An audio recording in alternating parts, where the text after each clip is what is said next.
Welcome back, everybody. We're so glad that you chose to tune in and hang out with us for session 5 now. We actually just wrapped up a sort of sub-arc in our Tales of Alashar campaign we're doing, which was the Necropolis arc, where we got to... Our players journeyed with a cleric of the deity Kelemvor through this secret Necropolis undercroft area. And during that process, you...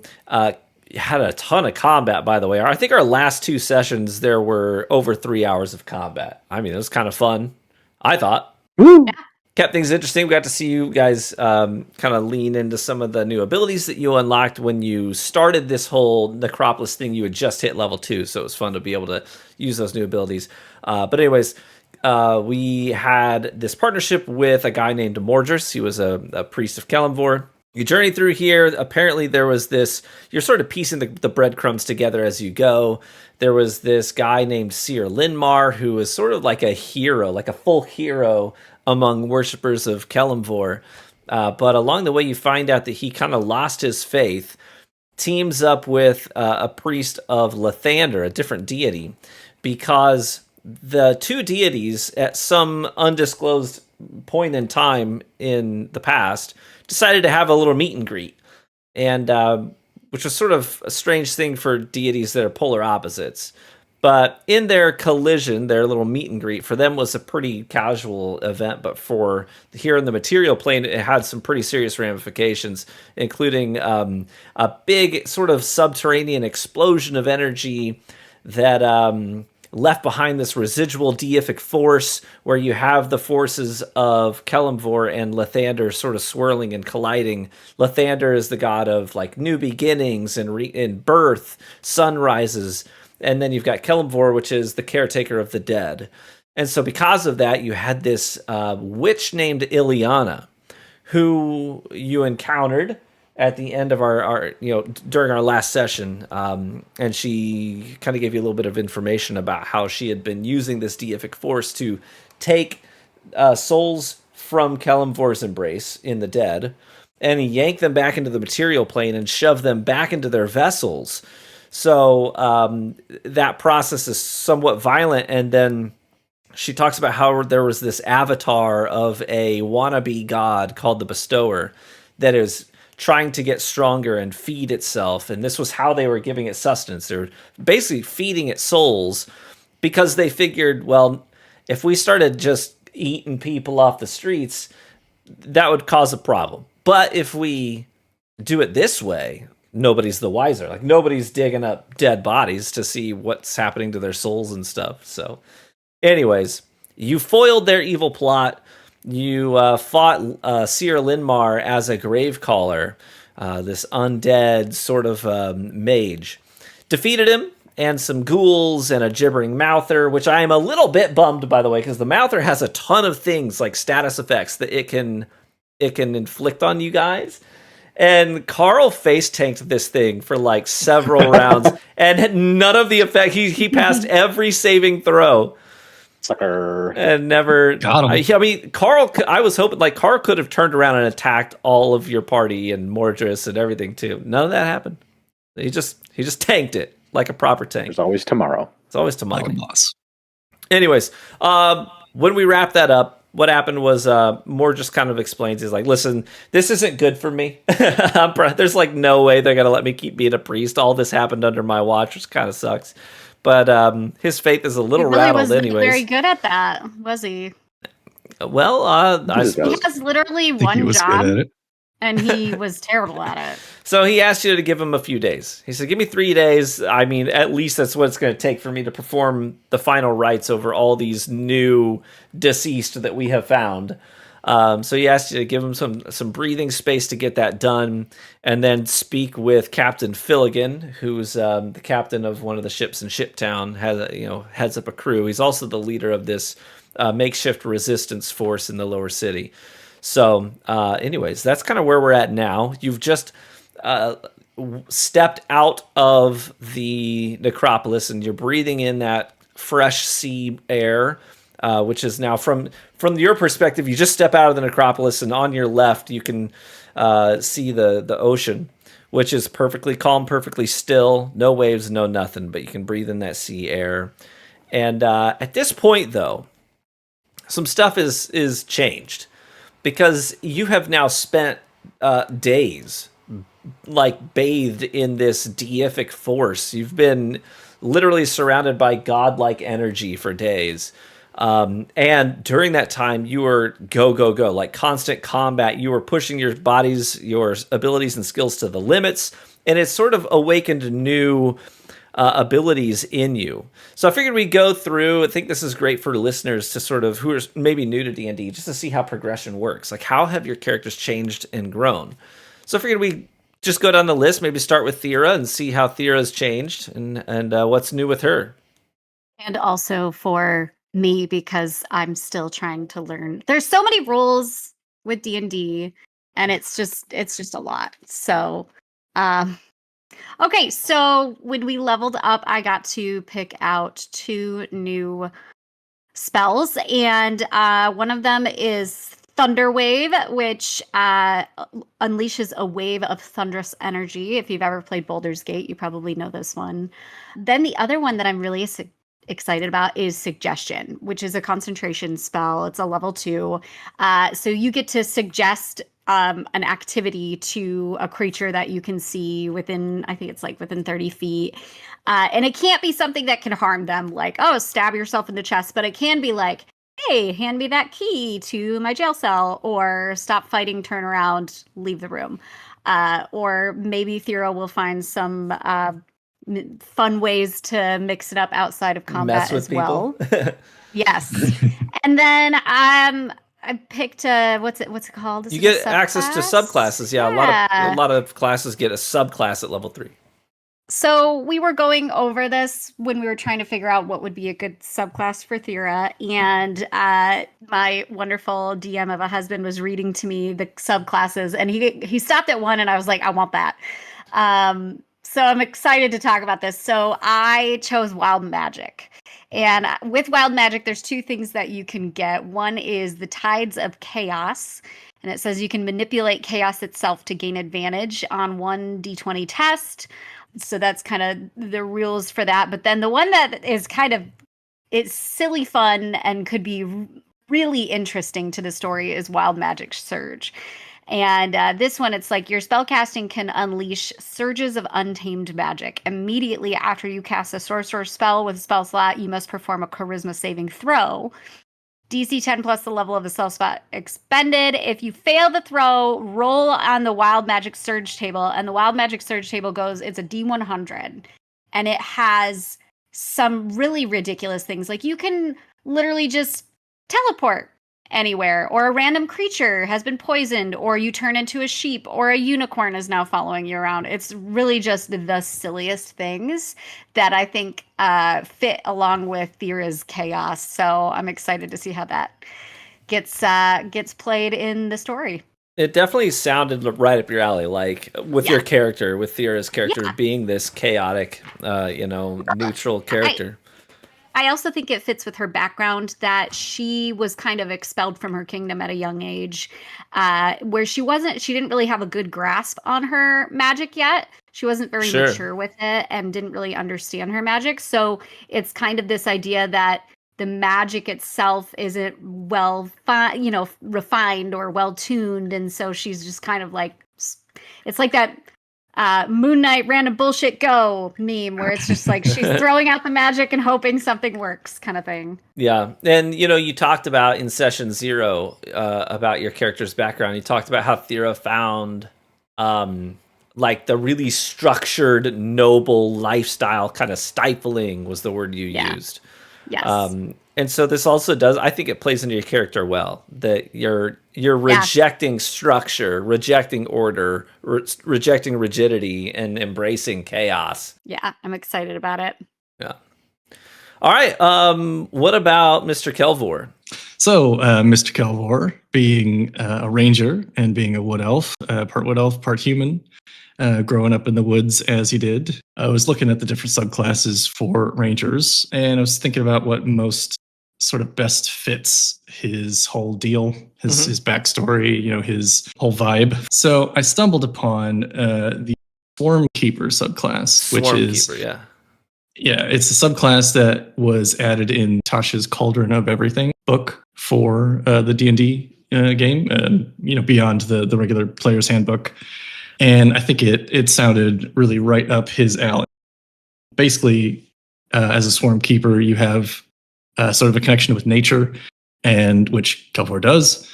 And it gives you access to a swarm of basically insects or small creatures, kind of your choice. And it gives you sort of a magical connection to the world, and it gives you a particular bond with this swarm of nature spirits of some kind. And so, how that manifests for Kelvor is it is a swarm of bees, sort of these ethereal, blue glowing, sort of semi-corporeal, not really there, but kind of there, a swarm of bees that are reminiscent of the apiaries in the woods where he grew up, the particular glade that he comes from. Yeah. So that was a huge part of the glade's identity. It was a huge part of his identity. Yeah. The identity of his people. So that's essentially how they manifest for him specifically. They could be all kinds of different creatures, but I thought that fit the best with his backstory. Yeah, and, no doubt. His whole deal. So when I saw that, I thought that just made a lot of sense, and I thought that would be a really interesting subclass to try to play because I've never played this one before. And so with this subclass, the swarm itself allows me to interact with the battlefield in interesting ways. I can sort of use the swarm to attack or potentially move or maneuver enemy combatants in combat, or I can actually have the swarm lift and move me physically as well. So it kind of gives me an interesting way to interact with the environment and sort of, it's almost like an extra little companion on the field that can kind of help me, turn the tide in battle, sort of thing. I get access to 2 new spells, one being Fairy Fire, and I also get access to Mage Hand, which is, as it sounds, in case you're not familiar, basically a spectral hand. Scanlan's hand! Scanlan's hand! Exactly. A spectral hand that I can essentially use to interact with the environment in interesting ways, cross a chasm or go a locked door, potentially, if there was like a bard, and manipulate levers and things. It can't attack, but it can do, most other things. So yeah, it's like a long-range grabber. Or if you wanted to go tickle someone's buns on the other side of the room with it, you could. Could do that if I wanted to. Molest people from a distance? He's a ranger, right? Listen, there's a lot of people that's their dream, okay? Cool. What about Carl? So Carl, hitting level 3, decided to walk down the path of the Wild Heart. If you recall, his job when he was growing up with his orphan parents was to tend to the animals of the trading caravan. So Path of the Wild Heart, barbarians who follow the Path of the Wild Heart view themselves as kin to animals. These barbarians learn magical means to communicate with animals, and their rage heightens their connection to animals as it fills them with a supernatural might. So now whenever I enter a rage, I have currently 3 animals to choose from, bear, eagle, or wolf. And each one of those I choose has different kind of perks to them. Sure. I also get 2 ritual spells for Beast Sense and Speak with Animals. Every day I can cast those to... I think those last all day if I'm not mistaken. Thira's going to make you go around and be like, hey, can you ask that dog if it likes me? I've had Speak with Animals this whole time. I had for the record. Have we I had animal handling, but now I don't think we have. So there's been a few animals, but they haven't been like forefront or whatever. And each of you actually got some pretty interesting loot along the way too in the Necropolis stuff, which also kind of enhances the way that you can interact with the battlefield. We've got Thira got a necklace that is able to reanimate dead humanoid corpses and turn them into like a defender, right? So she gets, it's almost like a pet. It's a zombie that goes on the battlefield, and its one job is just to protect the caster. It's not like a heavy hitter or anything. It's just there to basically be a speed bump, meat shield. Yeah, a meat shield between you and your attackers. We also got Kelvor got a really neat like ivory quiver, and that has some nice bonuses when fighting undead creatures. It also gives him access to like a a special sunburst arrow that does like a radiant splash damage explosion. And then Carl, we haven't been able to see him use it yet because he just got it in our last fight. But he got a new axe called Gluttony. Gluttony, which so this is like peeking on the other side of the curtain as a listener. So from the DM's side, one of the things I have to do is balance combat encounters around the party. And right now, one of the things I noticed, as we're going through this campaign is like, gosh, they don't have a healer. They don't have a cleric in their party. They only have one character that's really in the party that's really a brawler, and that's Carl. So he's going to be face tanking a lot of aggro. And so how do we offset that? So he's now got this axe called Gluttony. Makes it so that while he's raging, he can basically siphon life from the things that he's hitting with the axe, just to sort of help him fulfill his role without having to rely on NPCs and other things to step in and tank alongside him. So that's kind of where we're at with that. So are we all caught up now? Sure. So. Okay. You just stepped out of the Necropolis. You're sort of flexing your metaphorical or literal muscles, depending on who you are.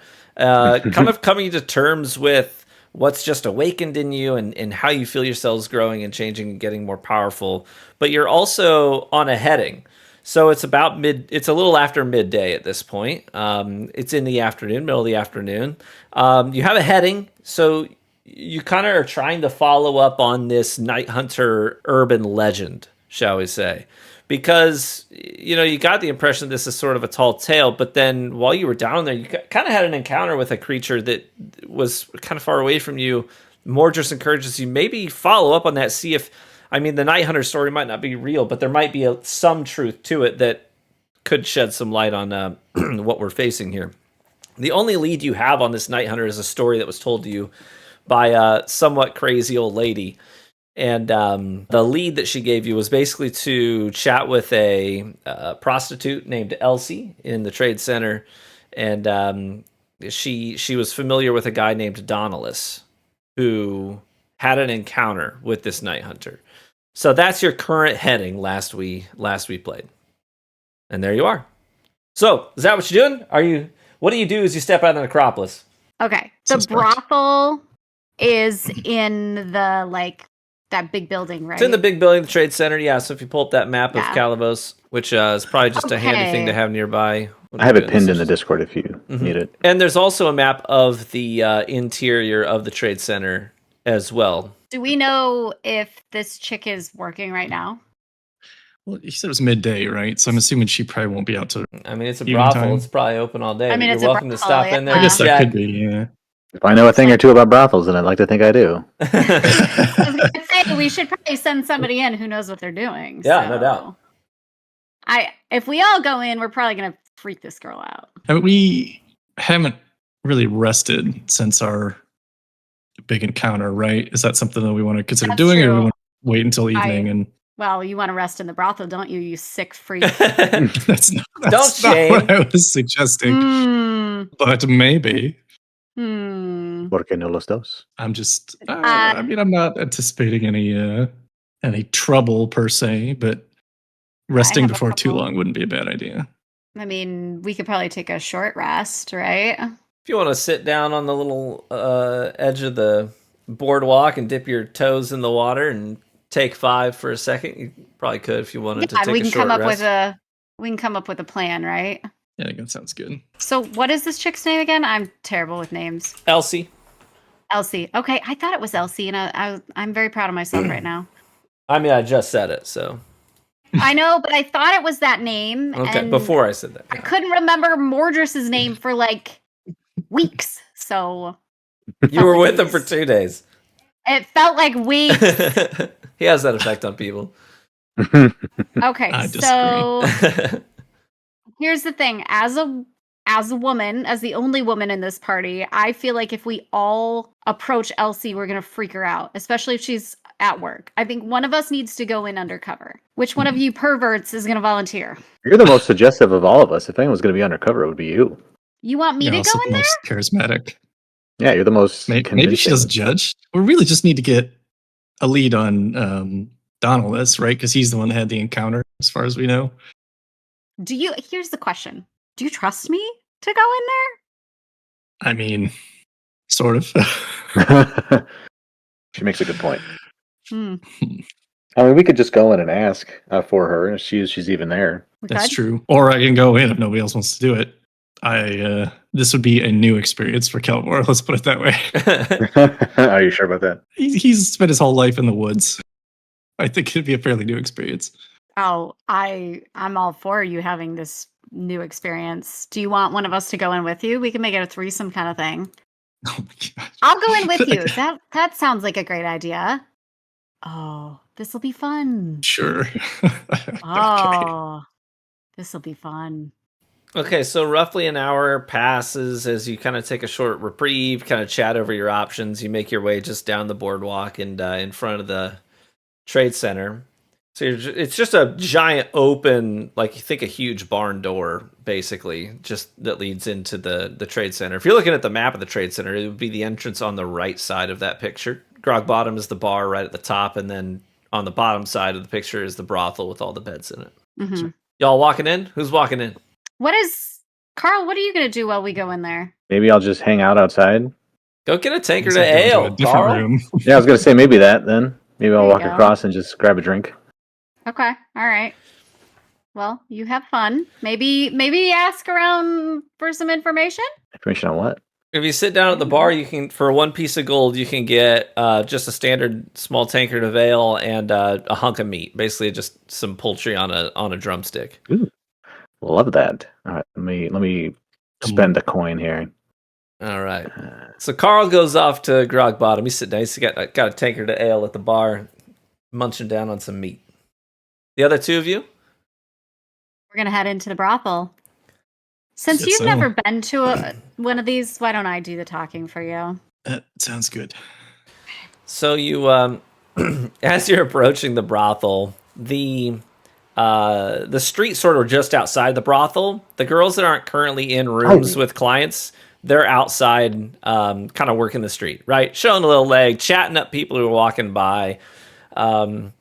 And you're kind of looking up and down the row of girls. There's lots of conversations happening, but one of them in particular, kind of for obvious reasons, kind of perks your attention. Where an old man is talking to one of the prostitutes and is like, "Oh, see, I think we had a real connection. Nah, scram, get on out of here, go." And he's just trying to like get her to leave the brothel with him, and she's like, "No, I'm working." He's pestering her. Oh. Yeah. Kelvor, you need to go be... Yeah, you need to go be her hero right now. Think about it. She'll fall in love with you. It'll be perfect. I love this. I love this idea. Is that... Oh, boy. Just kind of shove him towards her. To the point where, like, it's undeniable that I'm pushing him towards Elsie. So you shove Kelvor? Kelvor. Mm-hmm. Oh, look, sorry, I've got a client. You're going to have to leave now.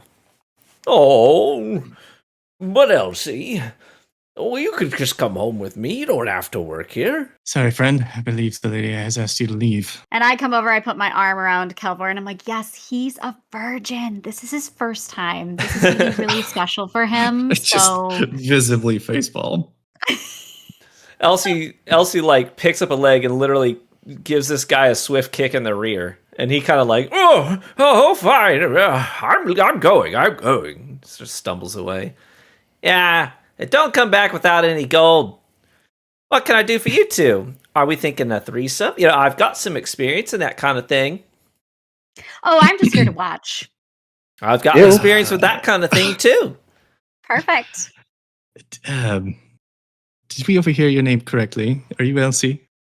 That's me, yeah. We heard from a friend that you happen to know a man named Donalis? Donalis? Yeah, I know all about him. He was one of my regulars, although I've got some bad news for you. If you're looking for him, the last plague that rolled through done killed him. But his son's still alive, living in the same house. Whereabouts would that house be? Could you point us in his direction? Oh, that's all this is? Oh, no, we'll gladly pay for your services. Oh, perfect. Again, I'm here to watch. I can show you on your map where it is, but I will need one small favor in return. Real simple. If I give you Don Alicia's son's address, you promise you'll break his neighbor's nose with a solid punch to the face, Kate? Yeah? Absolutely. Swear on it. Which neighbor? Which neighbor? Yeah, what's his name? Her name? I'll circle the house for you on your map after you agree to my terms, but it'll be the house on the right. As you're walking up to it, front door, house on the right. Little shack. Perfect. Yeah, of course. Love it. So should we take this into somewhere more private and pay you for your services, or? Well, do you need those services too, or just the location? Oh, no, we want the services. We want the full service. Need the location. No offense. You need both. I'm a working girl, so I'll let you guys sort that out. But we have a deal? Break his nose? Yes. Okay, there's a whole family that lives there, so it's just the one guy, okay? Lurs is his name. Lurs, got it. I never forget a name. All right. Pray tell, if I may, what has Lurs done to you two? Does that really matter? Yeah, he's my ex-husband. I wasn't always a whore, you see. He used to be a wife of Lurs. He was a cobbler, I wanted to start a family, but the plagues, they made commerce tricky. People stopped buying shoes. They were all saving for food and medicine. So my husband Lurs told me that we couldn't have children until our finances improved.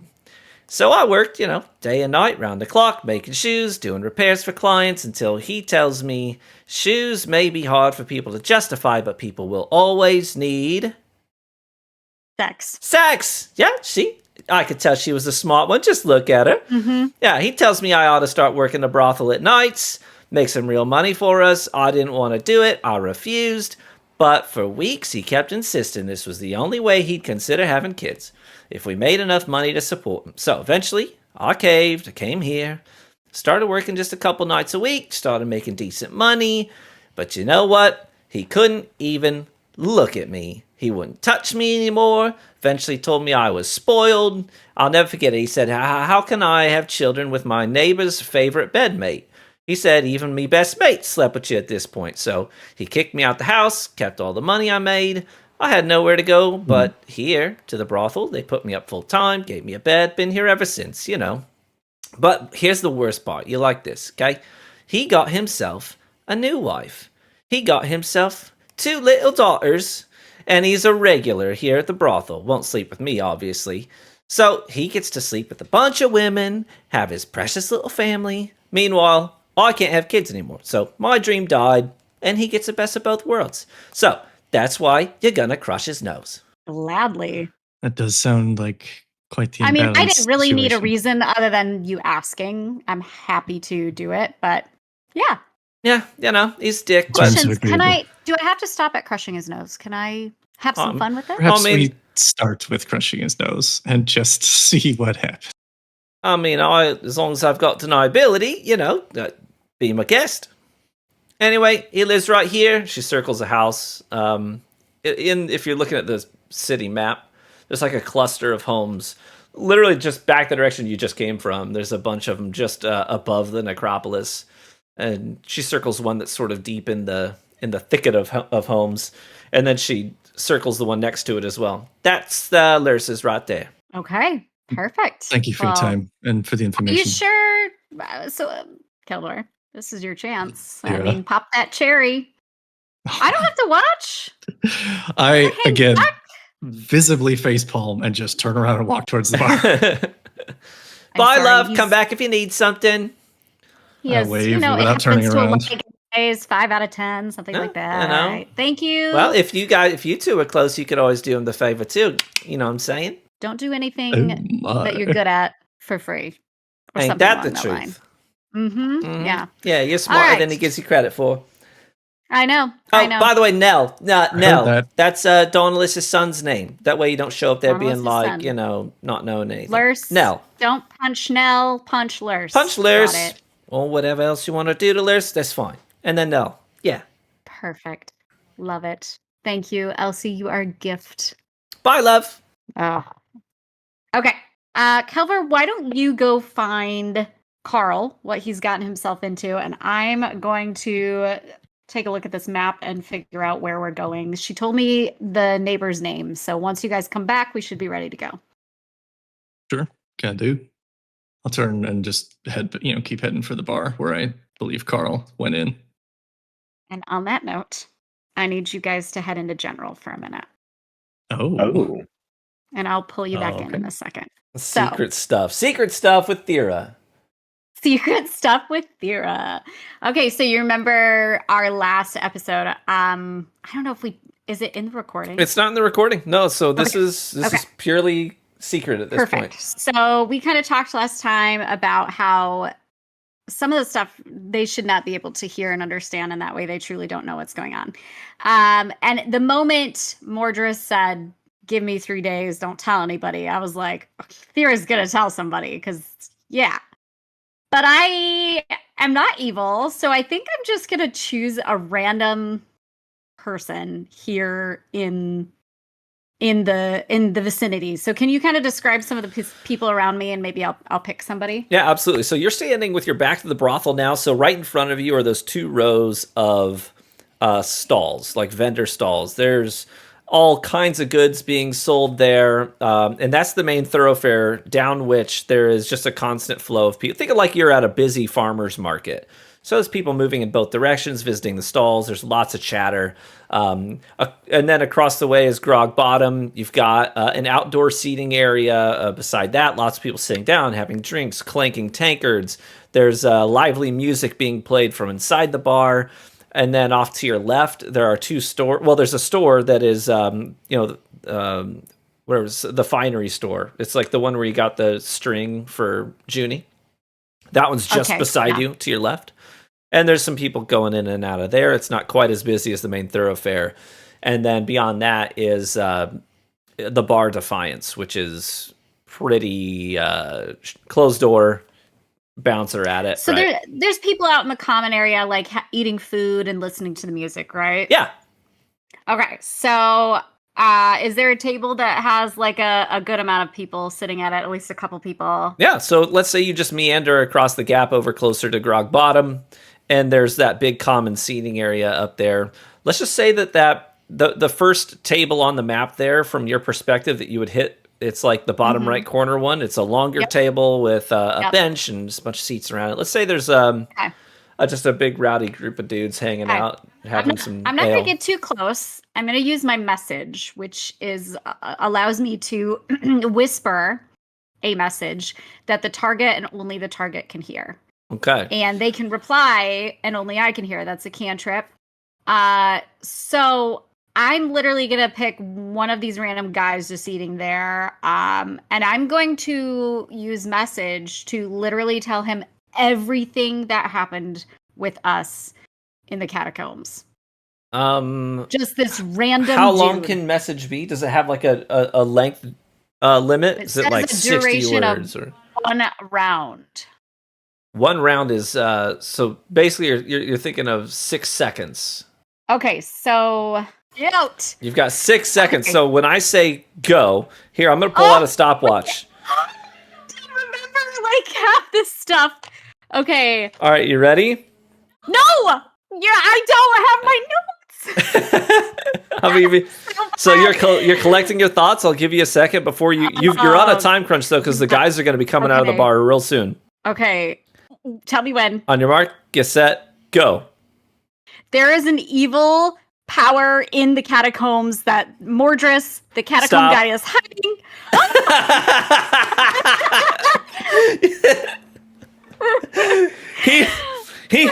He shoots up like he was kind of in a little bit of a drunk stupor, and he kind of looks around, and you hear a voice in your head. Hey, is that you, God? Can I respond? Nope, that's it. Can I cast it again? It's a cantrip. It's a cantrip. You can cast it again. Okay. I'm going to respond with... Okay. You got your 6 seconds. On your mark, get set, go. Yes, it's me. Do everything you can to figure out this power. All right, stop. I almost thought about responding with just yes. He shoots up to his feet, and puts a hand onto his forehead and goes, "Aye, aye, Captain," and just runs out of the building. I love it so much. Okay, I think we're good. The guys start walking out of the bar right then. We can pull them back in. Take a step back, kind of thing. Hello. I can do that. Hello. Welcome back. All right. So I'm you're all loving these secret sessions, by the way. Like, this is gonna be so fun. You guys are all standing together now as you have fetched Carl. You're standing all out just outside of Grog Bottom. Carl didn't have enough time to finish the whole thing, so he's literally holding a drumstick in one of his hands. But he did down the ale. Sounds about right. Priorities. All right, what are you doing? Okay, so did you fill him in on what we learned from Elsie?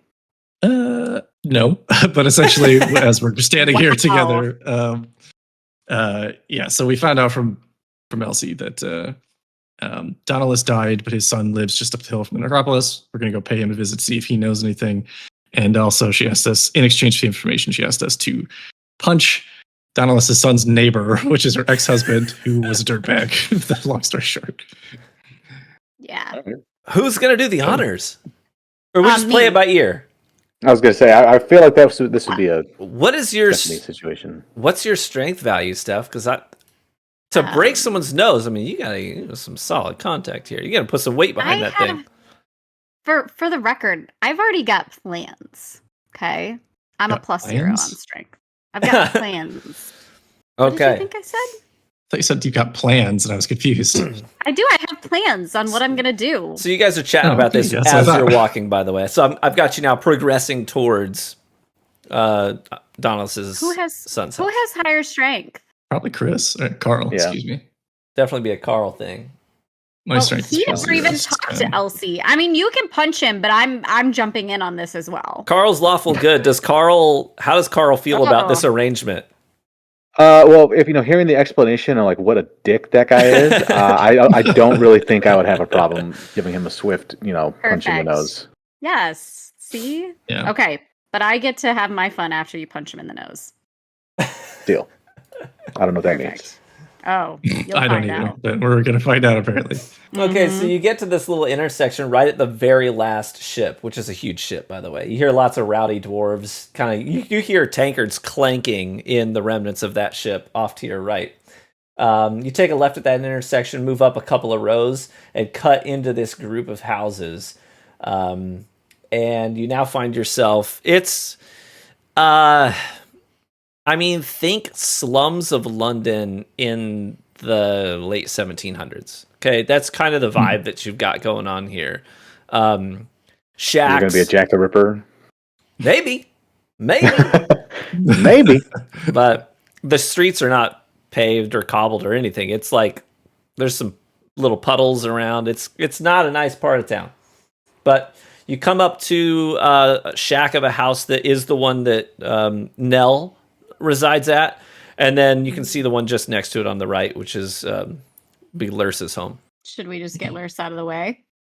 I feel like we should do that after somebody sees us punching people in the face and they open their door. Trouble next door and then hang out for a while. That's fine. It's fine. Okay. I mean, I'm afraid you're going to barbecue this guy. I don't want to stick around. Barbecue him. I've got plans. I'm not going to barbecue him. Okay. Let's go talk to Nell. Yeah, so you approach the door? Or maybe you should do the talking, I guess. Me? Yeah, why not? Okay. Just approach the door, I guess, and sort of gently knock on the... Is this like a wooden door? Is it just wood door. Okay. Just knock on the door. All right. Wait for a response. A few seconds pass, you hear some shuffling inside. Door swings open about halfway, and young man standing there. He looks like maybe 22, 23 years old. The kind of guy who might be handsome if he wasn't dirt poor. Sure. I can fix him. Yeah. I can But, he's got sort of a strong build. But he's like, can I help you? Hi, are you Nell? Yeah, that's me. You responded to one of my posters? You got a job for me? A place I can clean? Currently Thursdays and Saturday mornings are free. Not exactly. We we were looking for your father, and I hear he's passed. I'm sorry for your loss. Yeah. Yeah, my dad? Yeah, we were led to believe that your father had a run-in with a creature known as the Night Hunter. He kind of like starts rubbing his forehead. Come on in. Just come on in. Let's get this out of the way. Thank you. Just follow him in. Sorry, there's not really a lot of seating. There's a couple chairs at the table there. You're welcome to have a seat if you want to. Yeah, let me just give you the long and the short of it. My dad was crazy. Okay. He says that he grew up in a family that was a member of the Vale Wardens. If you guys know what those are, give me a quick history check. Okay. Roll D20, add your history modifier to it. You got it. It's 8 plus 1 is 9. Oh, I rolled pretty good. I got a 19 minus 1, 18. I got a 19 plus 1. Okay, so Thera and Carl, immediately you kind of nod your heads like, oh yeah. So the Vale Wardens, you from your knowledge, are a group of the sort of nomadic people. They set up makeshift villages, but they're monster hunters. They're basically just families and communities that travel together hunting monsters, and they kind of see it as their solemn duty to protect the people of Alashar by hunting down the worst of the worst monsters out there, collecting information, cataloging information about different monsters, what their weaknesses are, etc. Yeah, so he grew up. Yeah, exactly that. He grew up as a Vale Warden. He says, yeah, that's a whole story, right? He was super paranoid. Okay, I mean, I'm talking every night of my life growing up with my old man. We would have this nightly ritual, including putting hanging noisemakers by the door. So if anyone walked through, it would wake us up. We had all the windows were nailed shut. So every night we'd check the fasteners, check the nails. We had warning runes on the floors. We had warding candles that needed to be relit every 2 hours during the night. Like, I was never allowed to stay out after dark. I never got a full night's sleep uninterrupted because we had to wake up and relight the candles and reset all that kind of stuff every 2 hours. That was my life. He was crazy and paranoid. And like I said, he said he was a member of the Vale Wardens. He says, this is the story he would tell. I've heard this a dozen times, so sorry if this sounds kind of rehearsed. Said he lived in a village in the swamps with his family and the other wardens. They called the place Hunter's Rest. Okay, by his accounts, sounds like it was basically just a collection of tents and shacks. But anyway, Dad insisted they were zeroing in on the location of some powerful monster in the swamps, right? When one night he wakes up to his parents grabbing him out of his bed. They told him that if anything came through the front door, he was to run out the secret hatch in the back of the home. And he says he watched as the front door of his little shack of a house was splintered, ripped off its hinges, and some giant inky black figure stood in the doorway. He claims it was the Night Hunter, right? Attacked him, his family as he was a kid. He says it lunged into the house, just started ripping his parents apart like they were made of paper. And he runs out the hatch, crawled through it, rolled down the hill behind their shack and into the swamp, where he crawled into the mud and just laid in the muck, watching as his village burned to the ground. He said there were dozens of figures moving from house to house, none as big as the presumably Night Hunter. But he could hear screams of his people as he laid there motionless for hours and hours until the sun eventually came up. And when it did, he scrambled out of the mud, made his way into town, and he's lived here ever since. Well, at least that's a story he told. Till one night, this was probably the story you heard because he told it to anyone who would listen to him. But would have been like, what, last year? One night he comes back from the brothel where he liked to visit, and he bursts through the door, frantic, right? I still can see the look on his face. He says the Night Hunter came back for him. He says he ran into it in an alley on his way home. He says it was holding a dead person limp in its arms, and they locked eyes, and he ran. Said he glanced over his shoulder, saw it scurrying up the walls onto the roofs of the buildings, and obviously he was even more paranoid after that. He barely ever slept at all. But the ironic thing, he spent his whole life scared of this thing, only to be done in by a cough. So, anyways, yeah, that's the story you probably heard. A year ago? Yeah, well, the year goes when he said he ran into it again. Yeah. Didn't one of the kids go missing a year ago?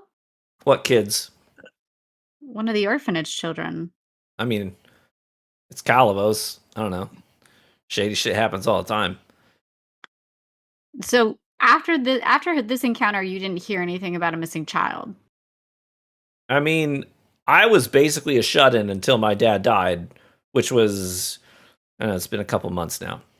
And when he got sick, I don't know if this is important to you, if you're gung-ho on chasing down urban legends and ghosts and whatnot, but when he got sick, eventually he got to the point where he understood he wasn't going to get better, okay?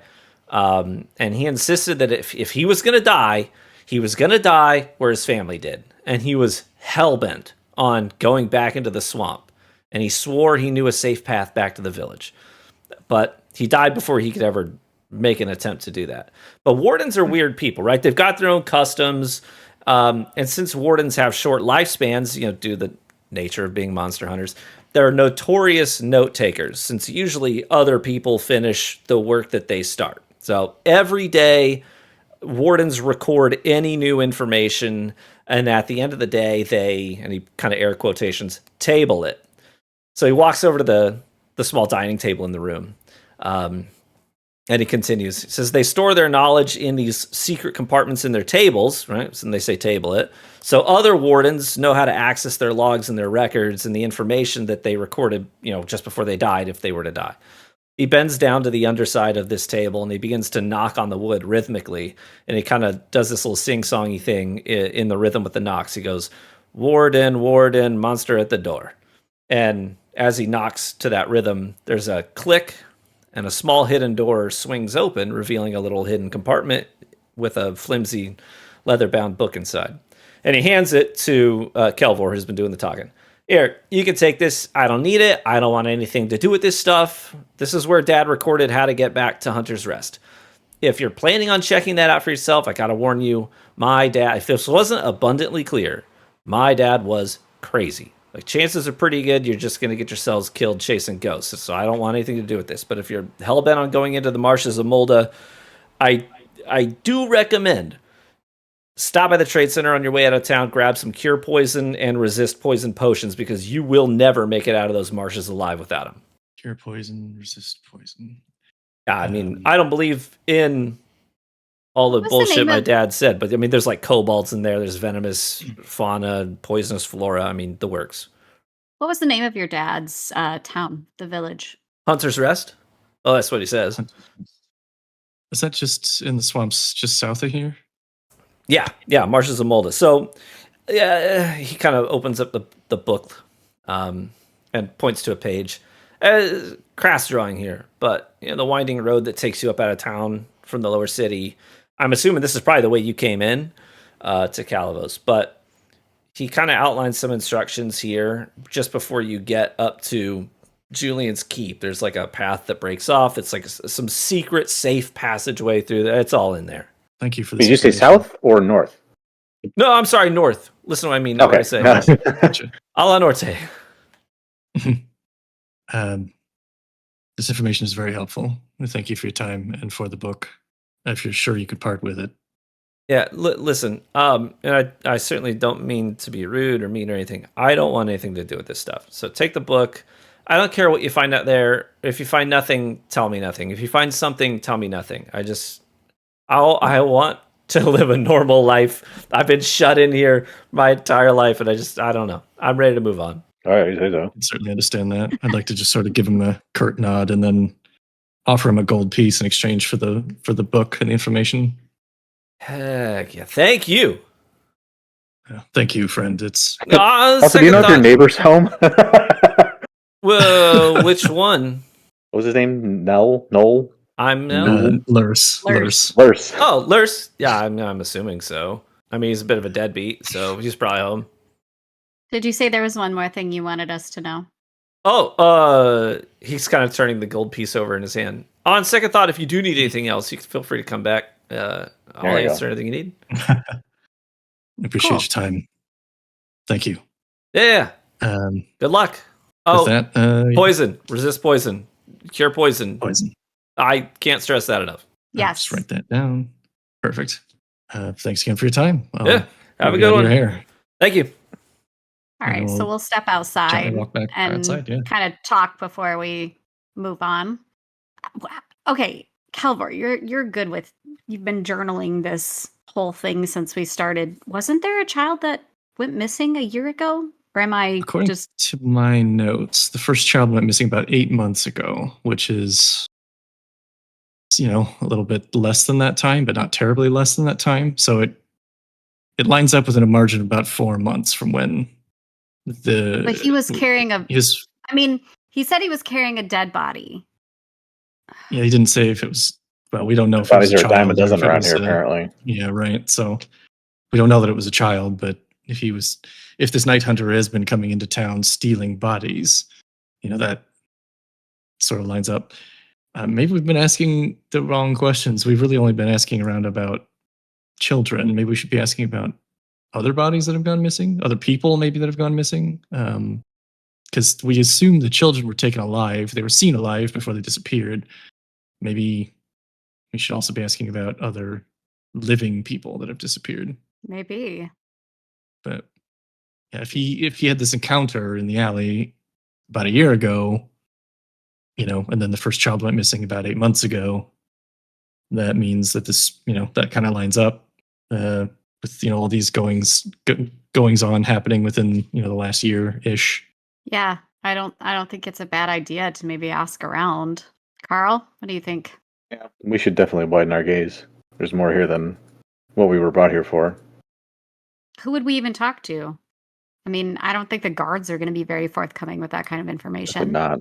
Yeah, probably not. Maybe we should look. We should. I'm assuming this part of town doesn't really have. This is just kind of a dirty street in not really a back alley, but just kind of a rundown part of town, like you said, like a slum. Can we look around for a notice board, anything where people would be putting up signs for, There's one in the community center, members. I believe.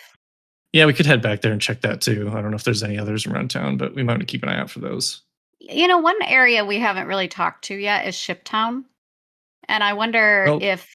What? Sorry, go ahead. I was just going to say maybe Carl could have some luck there talking with his dwarven kind, getting some information. I could try, but they probably won't like me. That is one thing to consider. Don't tell them you're an orphan. Lie? Well, can't they tell from yes, they can definitely tell. Your beard. Oh my gosh, we'll get you some grow-on beard. I swear, I bet you go.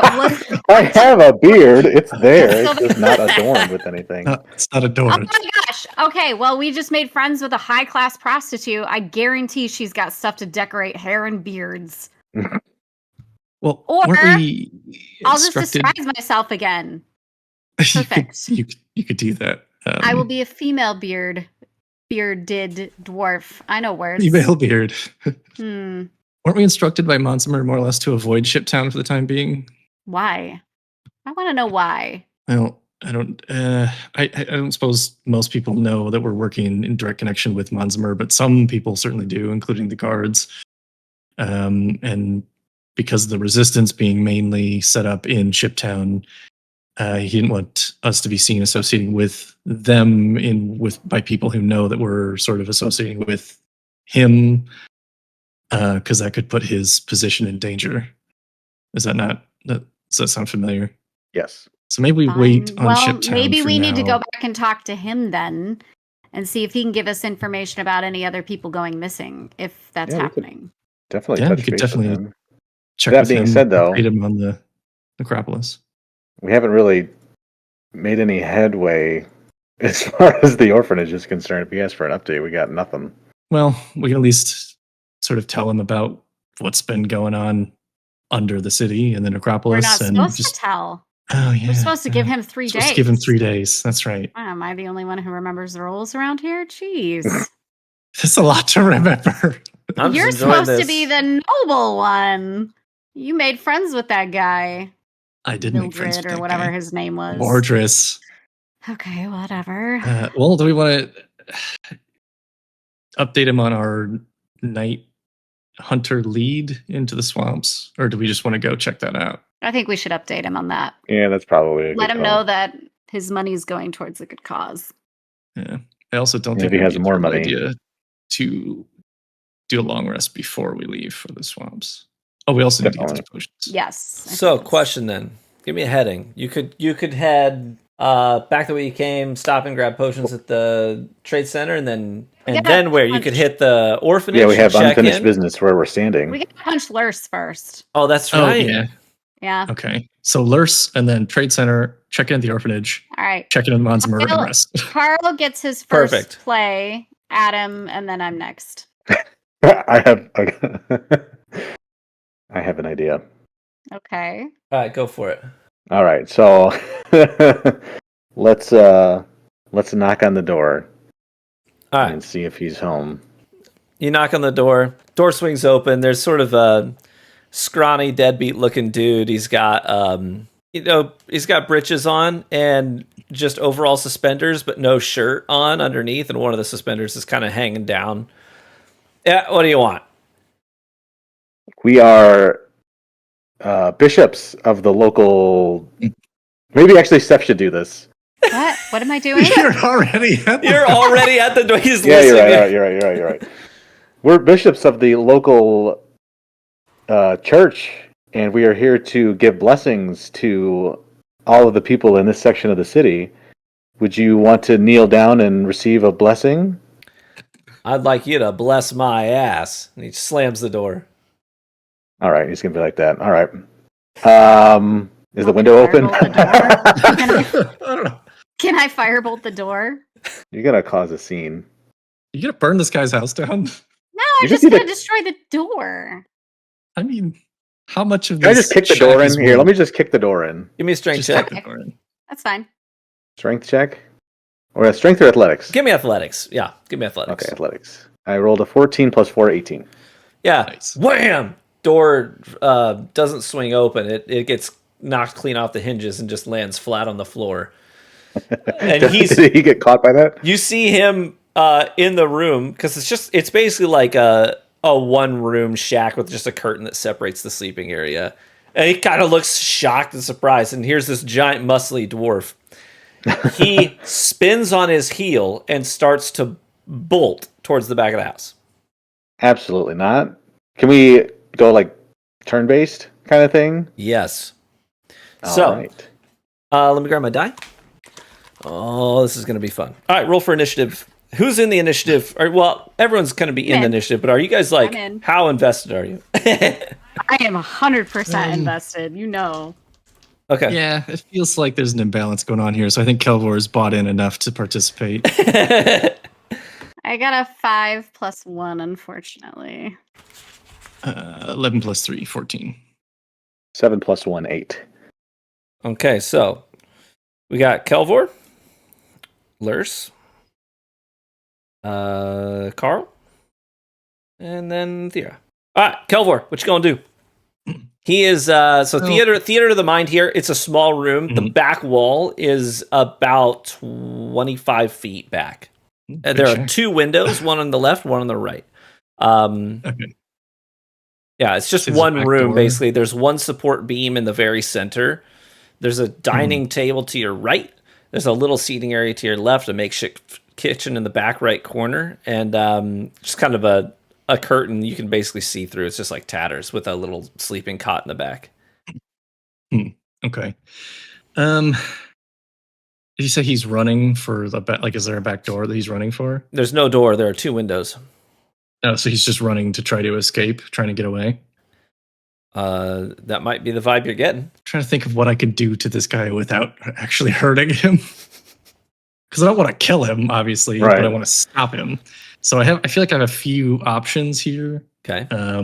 One, I don't think I want to lean into just yet. I do have Ensnaring Strike spell, which normally I would have to hit the target in order for the Ensnaring Strike to essentially, I believe, as on hit, the grasping vines appear and they have to make a strength saving throw. On a failed save, they're restrained and can't move.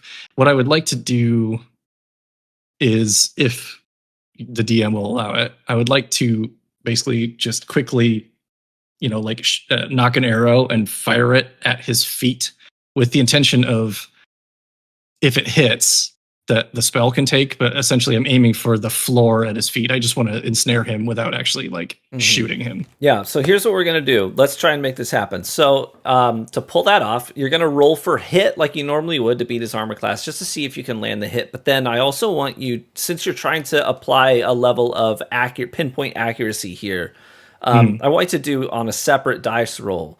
Give me a dexterity check. And I tell you what, roll for hit and then do a dexterity check. And I'm going to give you a DC of, I'd say for you as a ranger at this range, this isn't going to be a hyper difficult shot. So let's just make it a DC 10. Okay, so roll the hit first. That's a D20 plus my hit modifier, right? Correct. Okay, so that's an 8 plus 5, which is 13. That hits. Yep.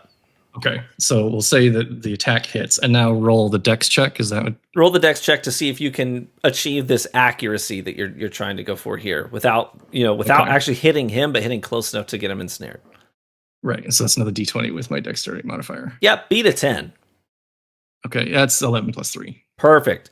So you pull this shot off. That arrow goes and strikes directly between his two heels as he's taken off, and these vines shoot out and just grip onto anything they can. They grab both of his feet and one of the chair legs of the chair next to him, and he just goes prone, face plants onto the ground and tries to catch himself. Kind of lands sort of awkwardly on his shoulder and chest and hits with a groan. Okay, so technically when this spell is cast, the target has to succeed on a strength saving throw. I mean, this guy's a deadbeat. I can give it a shot. Okay. I mean, actually, just didn't know if you wanted to.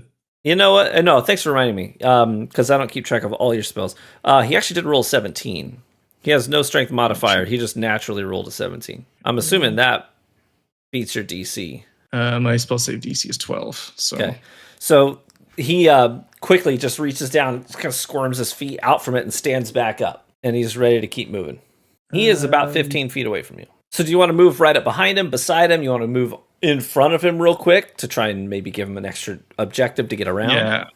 I'll try to sort of dexterously just jump around him and sort of block his path. All right, so you managed to outpace him, sidestep him. You are now standing directly in front of him. Okay. He is up next, so he's going to try and forcibly shove you enough to get around you. So we're going to do an athletics competition here, okay? So why don't you give me an athletics roll? Okay. That is a 19 plus 4. It's 23. He rolled a 4. So you literally just swat his hands off please. It is the puniest, sissiest attempt at a shove that you have ever experienced.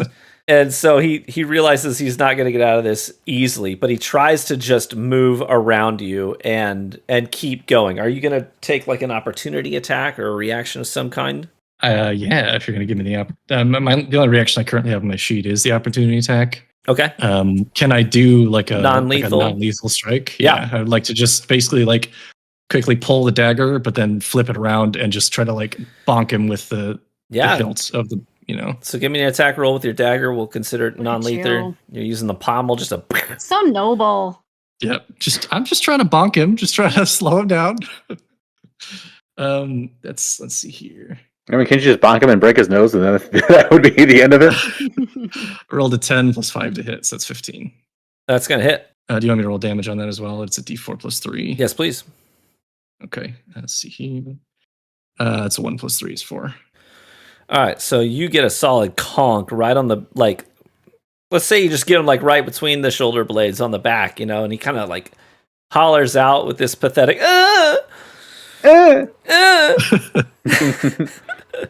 Oh gosh. At this point, he is going to put his hands up and turn around and cease combat. He's feeling very outclassed here. Okay. I don't have the money, but if you give me another week, I'll get the money. I swear this time I will have every piece of gold, and you can go back to your master. I'll be fine, right? All good? My friends would like to have a word with you. And then just sort of step aside step to his side and look at the other two expectantly. Is it my turn? Whoever. Combat has ended. So combat's ended. Okay. He is kind of like, oh crap, this isn't going to work. All right, Carl, punch him in the nose. What?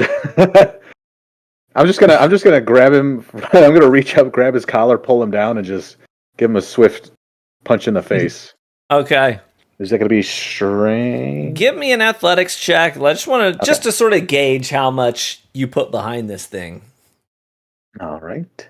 Oh, I got a 19 plus 4, 23. Yes. So you do exactly as you said, and there is this immediate, crunching sound as you can hear the cartilage just shattering in this guy's nose.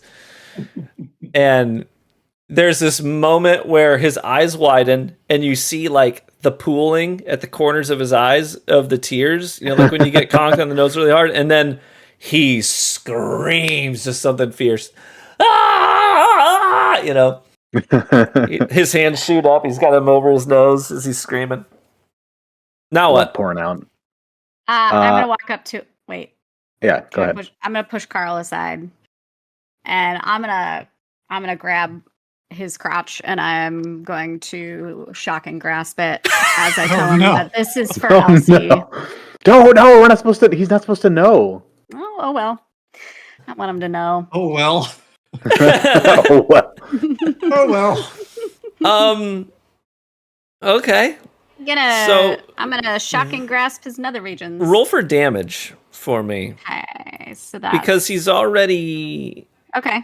Yeah. So yeah, perfect. 1d8. I get a +4 to that, or what? No, that's the hit. No, that's the hit, right? Well, he's I think an easy target, so I don't even think you have to roll to hit. No, he is on his he's on his knees. There's just no getting away from this right now. It's a 1d8 and I rolled an 8. Oh no. This guy's in trouble. You see, it's like when Palpatine is shocking Luke Skywalker, and you can see the electricity arcing through his teeth. You can see his skull lighting up from underneath his skin. His eyes roll back in his head, and he just flops to the floor. There's a faint sizzling and crackling in the air, and he is not moving. Oh, no. Oh, shit. Thera. Oh, shit. What have you done? Check his pulse. Check his pulse. Somebody check his pulse. Is that even a thing? Can I tell if he's alive? Yeah, I mean you're a ranger. You breathing. I don't know.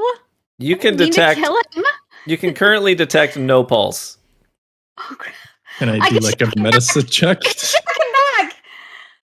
Let me put my hand. Can I try and shock him back? Oh my god! I'm gonna use shock and grasp on his chest. Okay. Can I try that? Okay. Here's what I want.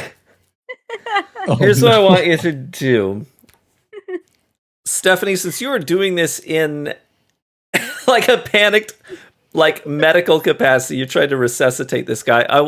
I mean, placement of the hands is important. Knowing how much voltage to apply, these are important medicinal things. I want you to give me a medicine skill check.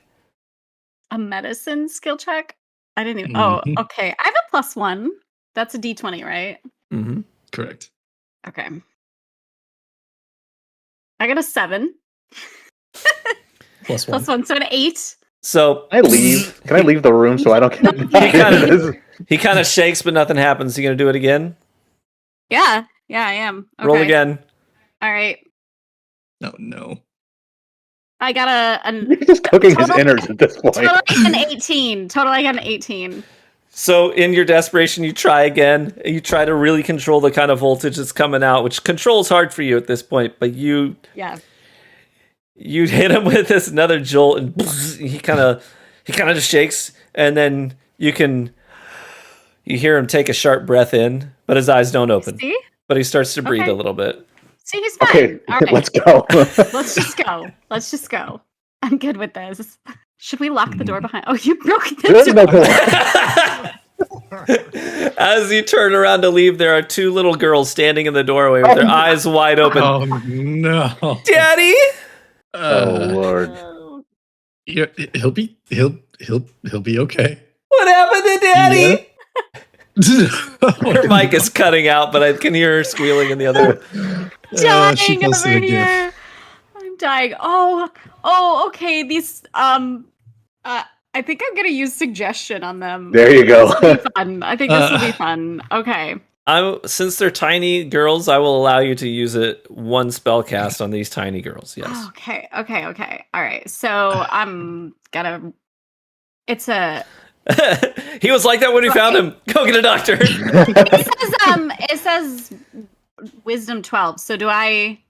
So they have to roll against it, right? Okay, so I don't have to roll a d20. They have to roll against it. Correct. You give me the suggestion. Okay, so my suggestion, it has to be within 25 words, and they can't hurt themselves. I'll count. Let's see. 1. No, stop. Let's see 2. I'm gonna punch you. I'm gonna go in the room and punch you. Okay, go. I gotta think. Everything's okay. You're fine. Dad's taking a nap. Just leave and go have fun in the park. All right, I'll roll. How many words was that? Do I have more words? You have a few more if you want. You've got come home 7. For dinner. And come home for dinner. There we go. Perfect. Okay. They quickly just sort of snap up, nod their head, and skip away, arm in arm, down the street. It worked. Everything's fine. Let's go. Let's get out of here. Let's get out of here. Can I just roll a quick anything medicine check to see if he's gonna actually survive this, or is he like in a bad way? He was just dead. He is alive, but he is the equivalent of if you were to have been picked up from a downed state as a player, one HP, no actions, kind of a thing. All right, you going shopping? We need to get out of here. Yeah, we do. I assume there's not a doctor in these parts. I mean, you have a healing spell, do you not? That's true. I do actually. I have 1 spell slot left. I could cast Cure Wounds. His nose is thoroughly so he's shattered. Not gonna make it? He's alive. You don't know if he's going to make it or not, like what's going to happen. But you just know that be able to use his man parts ever again, if I'm being honest. So if you're going to cure wounds, don't heal his nose or his crotch, just everything else. Yeah, just everything else. Can you make it that way? I can make it that way. Are you asking me to make it that way? Yes, I'm asking you to make it that way for Elsie. People are starting to catch on that there's a bit of a commotion as there's been a door knocked down and block the doorway, direct away, and I'm gonna kneel down and I'm just gonna put my hand on his chest and I'm gonna cast Cure Wounds just on his chest to try to stabilize him, but keep his nose shattered. I'm not touching his junk. So. Okay. Carl, I think to distract the people outside, we need to make out vigorously. Oh my! Think about it. Is Carl in? Does Carl do it? I don't see how it would distract anybody, but I mean, we're friends. It's a little uncomfortable. All right, Kelvor, are you done? Yeah. Do you want me to roll for it, or just? Maybe I should be working on putting the door back on its hinges while this is happening. Let's just say his HP is irrelevant at this point. You heal him enough, okay. a little, right? Sure. Everything okay in there? Yep. Lurs had a bit of a fall, but he's stabilized and we'll be fine. Nothing to see here. You fell into a wall socket. I think he was on the drink again. Sounds like Lurs. Kind of stumble away. He fell into his table and it's kind of a mess. Don't worry, he'll be fine. If it wasn't for us, Lurs would have needed a hearse. You kind of get the impression that these people are very easily backing away from the situation. Almost, maybe they're making the same assumption that he did about your nature. Well, I guess we didn't have to make out after all, Carl. Can we leave? You can still give it a shot. All right, what's your heading? I'm just walking. I'm walking past him. I'm headed towards the street center. You coming? Yep. Let's go. All right. I mean, it's a short walk, not even 10 minutes later, you're back at the trade center. You walk in, there's that row of stalls. You can very clearly see there is, an alchemist stand there. Tons of stalls directly in front of you down the central thoroughfare. Yeah, so the tables in front of the tents, one of them is just littered with dozens of bottles and vials of various colors. There's a number of large men with weapons, all wearing the same kind of plain leather uniform that are up and down the rows of stalls. Like, they're obviously just security, make sure people aren't stealing from the stalls.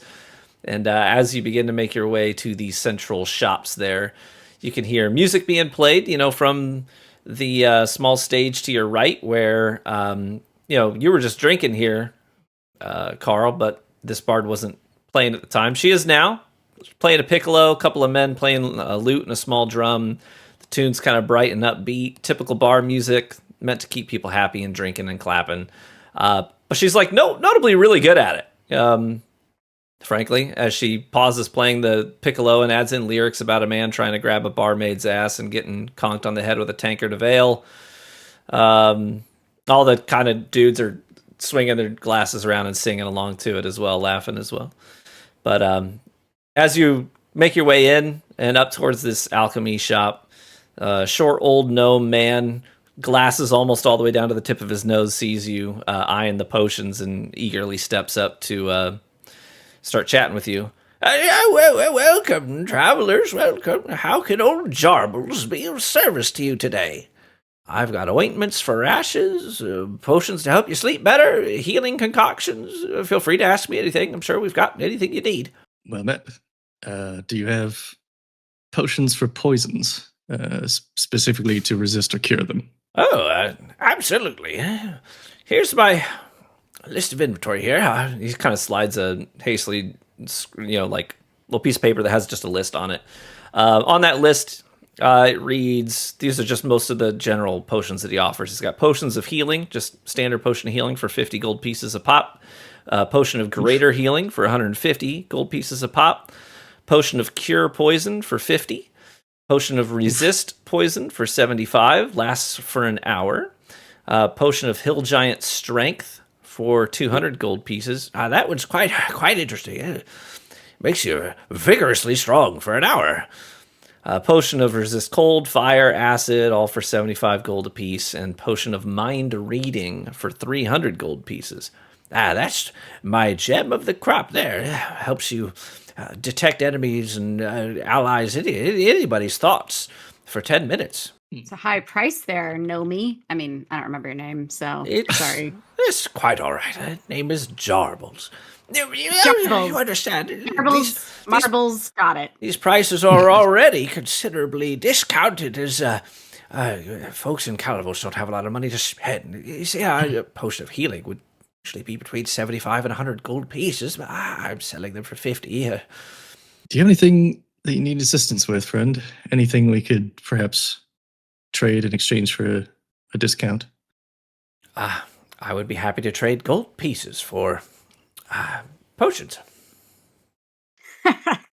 Nice try. Clever girl. I don't know. Just thought I'd ask. Well, we are going into the swamp. Maybe there's potentially some valuable herbs, roots, things like that you might need while we're there. Genius. He kind of hops up onto a stool because he's a gnome. It's just so he can get a little bit closer to eye level from across the table from you. The swamps, you say? The marshes of Boulder? You headed in there? That's what the poison potions are for, yes? Yeah. Indeed. Well, I tell you what. As an act of good faith, I'll give you 2 cure poison potions for the price of 1, and 2 resist poison potions for the price of 1.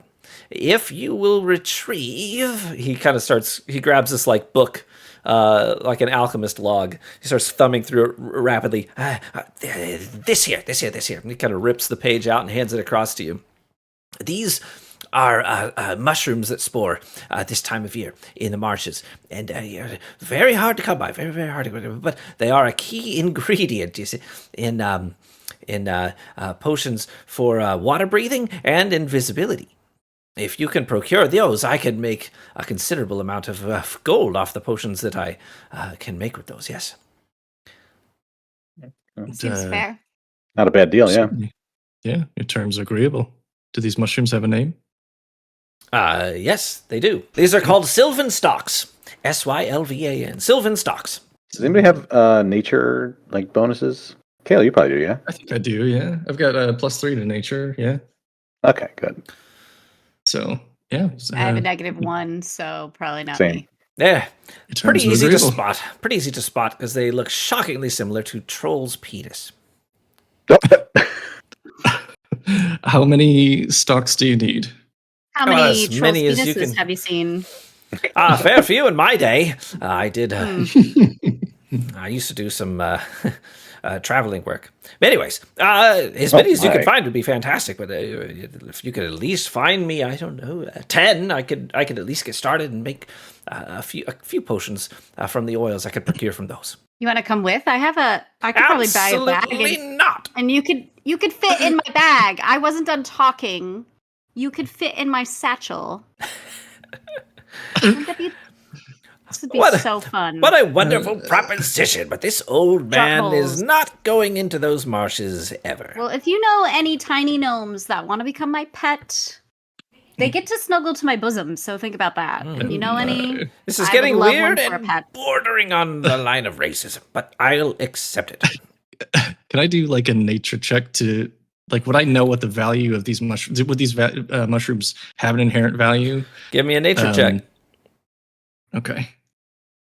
This is a 16 plus 3 is 19. Mm-hmm. I want to know. If you were to get him 10 of those mushrooms in exchange for half off those potions, basically getting 2 for the price of 1, he would be coming out on top of that deal by a landslide. That's kind of what I was feeling. I would like to counteroffer and say, how about this, friend? I'll get you 10 of these mushrooms, say, and in exchange, you give us 3 of each potion for 50 gold pieces. A piece or total? Total. 75. 65. Fine. But you better be good for it. I'm practically throwing away potions now and getting nothing in return. Not nothing. I reach out and offer him my hand. You get a hand. There you go. For a shake. What To more shake could you it, want? to show him my intention to He shakes. fulfill my end of the bargain. He shakes You your should have hand. seen what we did to the last guy who refused us. Fine. Yeah, just be glad you're not getting my hand, sir. He shakes your hand. But you better be good for it. Jarbles never forgets. You could come with us, Jarbles. Your terms You are could be my agreeable. pet. This would be All right, so so cute. I'm assuming nobody else is rushing to call me gold digger, so I've got 65 some gold money. was the deal. For one thing, 65. I am concerned about keeping my own skin alive. So if you want me to pay it, I will. Or if you want to split it, I will. I mean, Kelvor doesn't have a particular attachment to monetary things, but I'll How much I'll money do split you have? How much money do you have?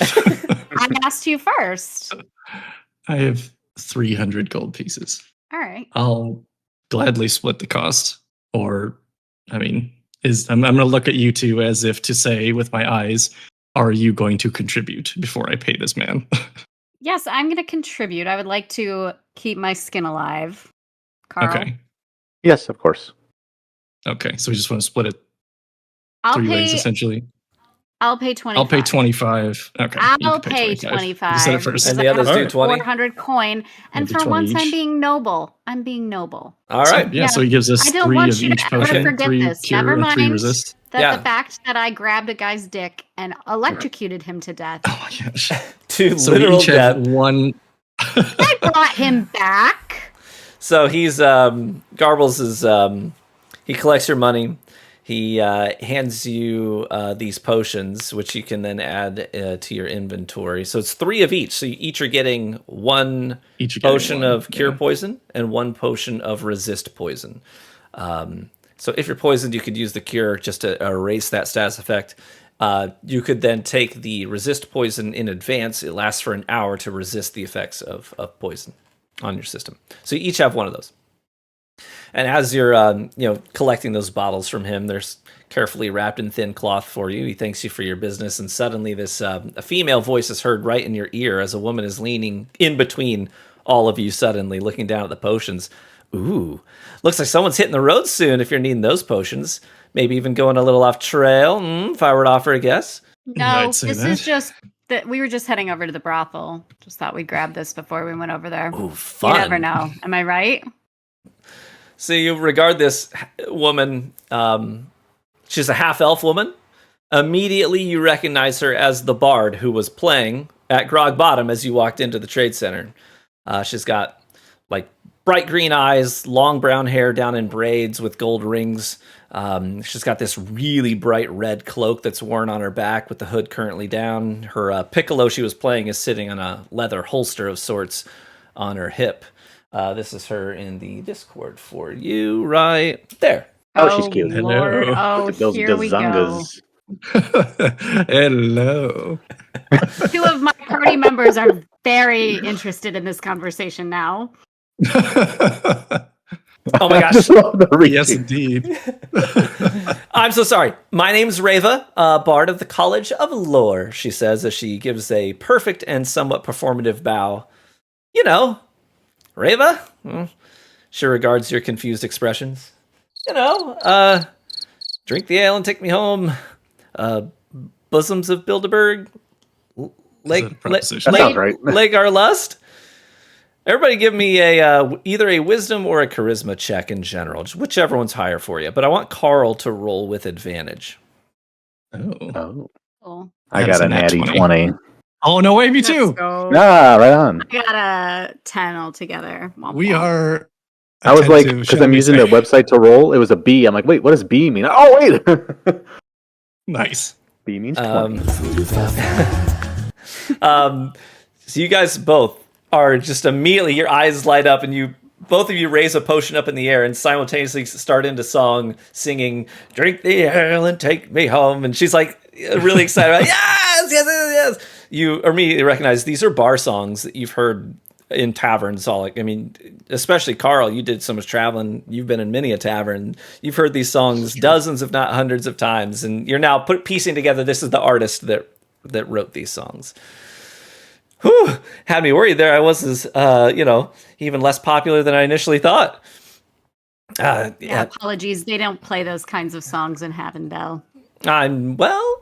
That's not true. I've performed there a number of times. Either way, forget about me. Here's Calabos's... Not in the circles that I go through, sorry. Most likely not. But here's Calabos's most recent band of adventurers. She starts making eye contact with each of you, kind of moving down the line. We've got the equestrian elf in exile, the orphan on an odyssey to find his honor, and then the ranger rifling for retribution. What a fun group.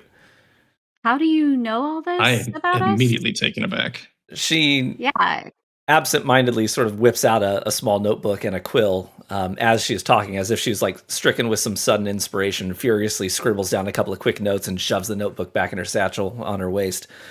Yeah. Like I said, I'm a member of the College of Lore. We're notoriously well-informed. Let me cut to the chase. She points at the potions in your hands and kind of leans forward. You are going into the marshes, aren't you? Maybe chasing an urban legend? Let me come with you. Isn't this super dangerous? I'm a traveling bard. I've been all over Alashar. I'm used to fending for myself. I won't be a burden. You don't spend half your life in the wilds without knowing how to protect yourself. I'm in. Why not? You got to bring your own potions, though. It's a BYOP kind of thing. No problem there. I don't see a reason not to allow. And he says that while he looks down at her voluptuous section. You don't know where I'm looking. I do. I know exactly where you're looking. As you guys are like talking about this, she kind of reaches out a hand really quick and does a little flourish with her finger, and there's like a little green wisp of magical sort of ethereal energy around her finger. As you weren't even aware of this, Thera, at the time, but if you remember, just yesterday, a ghast grabbed you and chomped into your neck and took a pretty sizable chunk out of you. And you were healed from that, but your robes were pretty well tattered at that location. They immediately stitched themselves back together. Just perfect stitching. Okay. You're freaking me out now. How do you know how to do that? Oh, that's just a simple spell. Prestidigitation. Sorry, I'm sorry. No, that was mending. A simple spell. Prestidigitation is the other one that I used to clean the dirt off your boots. Sorry, a little compulsive. Mm-hmm. Again, how do you know my background? I didn't even tell these guys about the equestrian angle. They, as you're asking this question, a like glowing yellowish piece of magical parchment just materializes out of thin air over her shoulder. And she kind of glances at it real quick, and you can see writing on it, but it's gibberish. Like, you have no idea what it says. It's just completely illegible to you. She kind of waves a finger and dismisses it, and then pulls up her hand, and a magical quill of the same color kind of appears, and she scribbles some notes into the air, again completely illegible, and flicks her hand, and they kind of shoot off and disappear. Oh, yeah. Fair question. So like I said, I'm a member of the College of Lore. We're an organization of bards committed to gathering and sharing information. It can be fun things like urban myths, fantastical stories, but it can also be like investigative journalism expressed through performative actions like songs, monologues in public to defame a political figure. This is one time I crashed a homily in Dalamar. Priest got up to deliver his sermon, and I jumped up on the pew and performed a quick little monologue exposing his affair in front of the whole congregation. It was great. Anyways, I'm not allowed in Dalamar anymore. Anyways, so we trade in information. It's our currency, and we're pretty well informed. Okay. I didn't realize our exploits were that public. Yeah. Oh, they're not. Trying to keep it low key. They're definitely not. You don't have to worry about that. Well, I, for one, would welcome the extra female company. God knows it's been hard with these two around. I understand that. Yeah. Okay. Can I level with you a little bit here? Sure. So she kind of looks, her eyes kind of dart to the sides, like she's about to reveal information she would otherwise prefer to keep to herself. And she kind of leans in a little bit away from the masses around you. Becoming a lore master is not an easy task. And my master says he can't recommend me for the title until I write a song of power. A song that, really sings to the souls. And a couple of months ago, my master mentioned that there might be a story worthy of a melody, even a song of power brewing right here in Calabos. But since my arrival, I've only found maladies and mistreatment of men and women here in the lower city. Meanwhile, the malicious matrons and patrons of the city sit up high in their mahogany mansions, imparting misery after misery upon these lowly miscreants. But here you are now, an unlikely party procuring potions, with all signs pointing to the poisonous, impassable parts of the west of Alashar, where an urban legend is potentially prowling, and I want in because I could observe and put your deeds to song. Yeah, just think about it. She kind of slides over and puts her shoulders to be beside you instead of talking at you, more like with you, and puts her hand out in front of you. Imagine people in taverns all across Alashar singing collectively of your brave exploits, singing of Lady Thera Venril, the valiant vixen of Havendel, or Kelvor the courageous, and would probably have to change your name to something cooler, like Scarl, the scourge of darkness. I don't know. I'm still workshopping it. Not a cool name. Yeah. So rude. Like this chick. So yeah, room for Reva? Room for Reva, 100%. And even if we have to get rid of one of these guys, it's fine, honestly. That is not fine. We will not be getting rid of anyone. Someone's going to have to tell my story. Calvor. Who tells your Reva, story? You are welcome to join us. Excellent. Yeah. Can you handle yourself in a fight? Because I can't guarantee this will be safe. Yes. Do you need a display? Here? She kind of looks around. Why not? I love it. Yes, go. Cool. Jarbles, kneel. She turns around and just points at him. Thank God. He doesn't say a word. He gets down on his knees right in front of her and just looks up at her like he's groveling. Oh my! There's like a little. Satchel? As she said it, there was like a sort of purple. You could see like this purple sort of energy. Kind of, it's an oratory spell that she just cast. Kind of came out of her mouth. Oh my gosh, put him in your satchel. I could put him in my satchel. I don't think he'd fit. We could put him in yours. Yeah. Can I gently just put my hand on her arm and just be like, what are you doing? Whose arm? Mine arm? My arm? Hers. No, she pointed at him, right? Like she reached out and pointed at him and commanded him to kneel, which he did, which feels exploitive for I'm putting my hand on her wrist gently. Oh, sorry, trust me, he kind of likes it. Anyways, I just wanted to let you know that I could control myself in a fight. So you won't have to worry about me. It'll be like I was never there. Put him in my Unless satchel. you wanted it to be like I was there. I don't think he's down with that. Why do you want this man in your satchel? Because he's my pet. He is not your pet. He is a living creature who has just sold us potions very helpfully. Will you promise me that the next time we find a gnome down on his luck, or a puppy, if he's willing, they will be my pet? If they're willing. Fine. Well, I won't look for a small animal. I won't suggest that he goes in my satchel because that it does eventually wear off, and I'd hate for it to wear off in the swamp and then he jumps out and gets eaten by something. So. What if he ruins your satchel? What if he breaks the strap? On the other side of things, she can fix that. Reva can fix that, right? Girl, you can fix my satchel. Yeah, that's easy. Cantrip. That's true. Mending. But easy. If the suggestion wears off in the swamp, he might actually stay in the satchel because it's safer. Oh, we're leaving him here. Let's go. Jarbles, you can get up. The little gnome down. Why are you the way that you are? He kind of sheepishly goes back behind his counters, I don't know if I like that or not. Poor guy. Anyways, I have a performance in Defiance in 10 minutes, so I got to jet. But if you're heading out tomorrow morning, I will be at the front gate of the city and ready to go. We'll meet you there then. We will meet you there. Perfect. Ta-ta! She turns around and almost glides away over towards the Defiance button. Well, boys, I think if we're leaving in the morning, we should probably let our employer know what we've come up with, and then maybe take a long rest. I think we should check in at the orphanage just to make sure everything's okay, and then hit up Monsimer that's right. and then rest. Yeah, let's expedite some stuff because it is getting late. I know Steph's probably getting tired. So let's just say another 15 minutes passes. You make your way on over to the orphanage.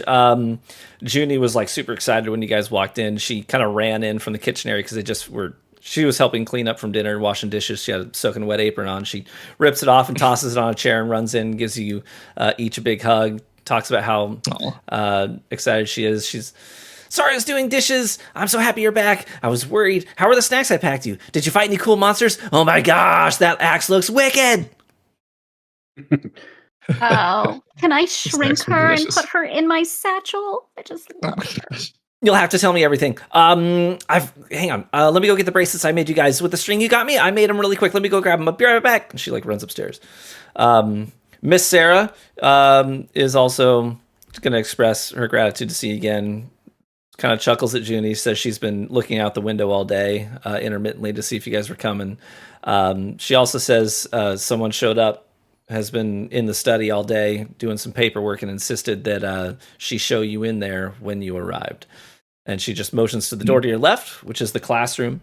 You kind of walk in. There's tons of desks in there for the kids, but they're not in there at the time, but there is the desk for the teacher, and sitting at it is a man that you've seen once before. This is Baron Monsimer's son, Orlin. He's very young, maybe 20 years old. He's got his mother's more appealing soft facial features, but his father's strong, broad-shouldered build.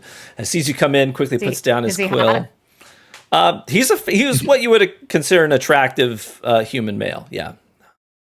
Yes. Okay. Excellent. You're here. Welcome back. You may not remember me. I'm Orlin Monsimer, Liren and Asilian's son. Please come in. You also notice 2 armed guards standing behind him, kind of expressionless, but regarding your party. Oh, yeah. Don't mind them. My father insists that they come along with me anytime I come to the lower city. He's worried I'm going to get kidnapped for a ransom or something someday. Anyway, have a seat. He looks down at the children's desks and their small chairs. Or maybe we just stand. Well, I'm here to check in with you. My father's very eager to hear a report about your investigation so far, and he leads you chasing down any information, insights you've gained. I know it's only been a couple of days. In fact, he told me to wait a couple more, but I had nothing but paperwork going on today, so I figured it didn't hurt just to come down here and do it here and see if I could glean anything. Oh, so go ahead. We're not telling him about the Necropolis yet, right? We're just more or less chasing down some leads and giving him an update on heading to the swamp. Go ahead. That's up to you. More just asked you not to. And I'm not going to say anything. I haven't gotten that instruction from Mordris about the Necropolis specifics. Well, we have been chasing down this lead for as best as we can. I think we ruled out some stirrings in the Necropolis. Nothing there to worry about in terms of missing girls. But the bodies that were missing. Saw those posters up and heard some chatter about it. So what was the deal with that? You're saying that wasn't related to what's going on here? It doesn't seem to be related to the children. It was a crypt keeper with a weird bone fetish, turns out. Oh, yeah, theft of personal possessions and the like. Do we need to get... what's the cleric's name? Do we need to get him removed? Is there a problem? No. Mordris is handling the situation. Now that he's aware, we helped him uncover some of the details, and he's handling it. Oh, jeez. Gross. All right. So ruled that out. Anything next? We also punched a cheating ex-husband in the nether regions and had to shock him back to life. It happens. He's super strong. Is she joking? Is that a joke? Is she joking? That's a joke. Let's move on. We did find a lead relating to potentially the rumors of this night hunter monster or something similar, of which we are tracking down, that is pointing us towards the swamps to the north. Oh, geez. Okay. So you're gonna... Oh, please be careful if you're heading out to the marshes. That's, they're impassable. I can't imagine you're gonna make much headway in there. I'm gonna walk over to him because I'm feeling flirty. I'm like, and I'm just gonna start gently walking my little fingers up his shoulder, and I'm like, don't worry about us. Listen, I know that these guys look pretty incompetent, but between you and me, I can handle anything that comes my way. I mean, his cheeks are bright red. You can see a bead of sweat on his forehead. He's standing very rigid, straight like a plank. But oh, I bet he's rigid. Sorry. But there's always a chance. I mean, the dangers of what goes on the swamp, that we may not have tomorrow, if you catch my drift. Right. Okay. Well, best of luck to you. I hope that goes very, very well. I'll be sure to let my father know what's going on. Thank you so much for the update, and we'll probably send the butler back down to check in with you in a couple of days. I'm also supposed to give you these invitations. He starts handing them out. Yeah, it's a few days from now, the Duke's doing some big address, I guess. I don't know, some news, but my father wanted you to be there just to stand with our family during the presentation. Maybe thought you might want to be there in attendance for it, since the Duke, never comes out. I'm gonna use message on him as he's leaving. We will update you again in a few days when we return. Can I use message on him? Sure. What are you saying? They can hear this. I mean, they're not them, but they can. They don't have to go away for this. I'm just gonna say message. I'm gonna message him, and I'm gonna be like, "Come visit me tonight. An elf never sleeps."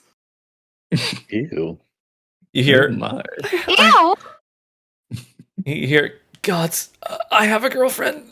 Otherwise, I would. Oh my! Got a suggestion on this guy? Oh my! On which Don't guy? Make him cheat on his girlfriend. Come on! You're gonna make him break up with his girlfriend, aren't you? I wouldn't make him break up with his girlfriend. It's just one night. He's just cheat on her, sweating profusely at this point, and kind of motions to his How bodyguards. Very noble of you. Get out of here. Yeah. Well, good chat. We'll talk to you later. As he upon our return. As he opens the door, Junie almost falls in because she was very clearly leaning against the door with the ear to it. Oh, well, just bringing you the bracelets. This one's gold and blue for Princess Thera because it's, I think, kind of, I don't know, regal, princessy, and this one is. I love it. I did yellow and green for Kelvor because the yellow's kind of like I thought maybe like the honey from the apiaries he's always talking about, and green because he's from the woods. Thank you, Junie. It's super This is sweet. lovely. So cute. So they will. You can mark this down on your sheet that you now have an inspiration die for Kelvor and Thera. So anytime that you need to do a D20 check, if you don't like the outcome, you can roll an inspiration die, which is a D10, and add that value to it. So if you're doing a skill check and you failed by 5 or 6 or something, you could expend the inspiration die to roll a D10 and see if that bumps you up over the edge. Perfect. Or nice. She didn't make one for Carl. He already got one already. Yeah. Oh, that's okay. Because we bonded over being orphans. Oh, that's right. Cute. Maybe you should adopt her. Okay. So long rest. Where do you sleep? What's your plan here? Are you headed back to your apartment to rest up, or are you sleeping here in the orphanage? I mean, unless you two feel differently, I think I'd be down to stay with the kids again. Just keep them safe. Yeah, just for safety. We have that nice, I'm fine to stay here. luxurious you can go. place. Okay. I mean, I could literally just anywhere. Orlin changes his mind, Are you sleeping in a different building, Steph or Thera? Yes. Okay. I'm gonna go back to the. You guys have enough here. You'll be fine. I need my beauty sleep. Okay. Understandable. So you split up your separate ways. Thera takes a nice, solid half-hour walk to the apartment. A half-hour walk? It's considerable distance away. Literally basically the opposite corner. I need to learn to teleport. Misty step. Yeah, right. 25 minutes. Okay. Sun's getting low. As you get there, the kitchen is still fully stocked. You've never, gone through it. So you make yourself a nice little meal and cozy up in a nice big bed and take a nice long trance. Gentlemen, sleeping in the orphanage. The night passes and nothing noteworthy happens in either location. Boo. You wake up feeling good and rested. And why can't Thera have a little bit of love? What's so wrong with that? She is a beautiful, attractive elf. Are you kidding me? So let's say Thera makes her way back down and meets you guys at the orphanage, ready to head out and chase down your new leads at the next session, where you will potentially be journeying into the marshes that you already made one attempt to journey into. Oh, yeah. Almost drowned. I had forgotten about that. But good place to call it for today, or do you feeling good, Steph? I think that's, yeah. Okay. Yeah, I think that's a good place to Excellent. call it. I think it's a solid stopping point, and we can kick things off as we start the next main chapter. This was sort of our day of reprieve. You couldn't have let Thera had a fling, like a one-night thing? Come on. It was already mentioned that he had a certain someone on the first time you met him. I forgot. Did I know he was hot Maybe back you'll then? find another. That's why I knew. Thank you, everybody, for tuning in to this session. And thank you very much. Thank you our for the game. art, by the way. Oh, yeah. Laura's art. Yeah, that was so cool. We did mostly combat-free day of reprieve. Some accidental murder slipped in there. He's not dead. He's not dead. He's fine. He was for a little bit. And with that, I say goodbye, everybody. Thanks for tuning in. Thank you. Bye. Bye. See you next time.